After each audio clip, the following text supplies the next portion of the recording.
Vice President Mike Pence says Catholics and all Christians have an ally in President Donald Trump. He shared that message with more than 1,000 of them in Washington, D.C. this week.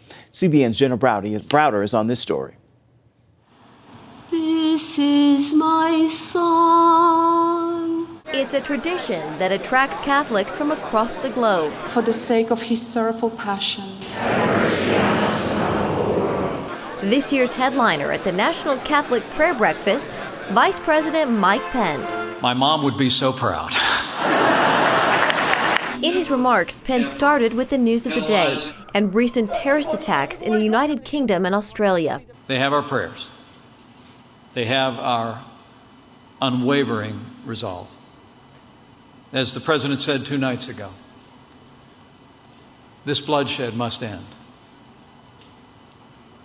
And this bloodshed will end.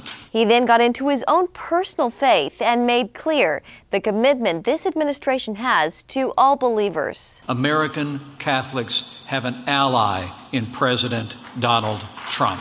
Pence touched on religious freedom, Christian persecution, and of course, protecting the unborn. But I couldn't be more proud to serve as vice president to a president who stands without apology for the sanctity of human life. A message that resonated with the crowd and earned Pence several standing ovations. Do you feel like in this administration with President Trump, with Vice President Mike Pence, do you feel like they are friends of the Catholic community? Without question. I think you see up and down from the appointments in the administration. I have personal friends that have joined the administration.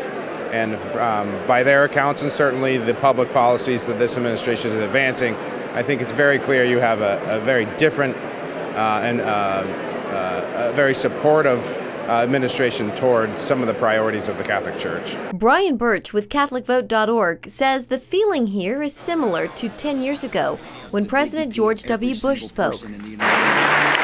It's a big deal for Catholics and all believers to have the second in command not only recognize, but share and encourage them in their faith.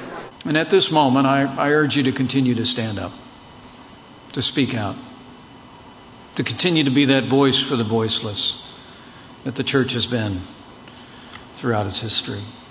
Continue to be the hands and feet of our Savior. In Washington, Jenna Browder, CBN News.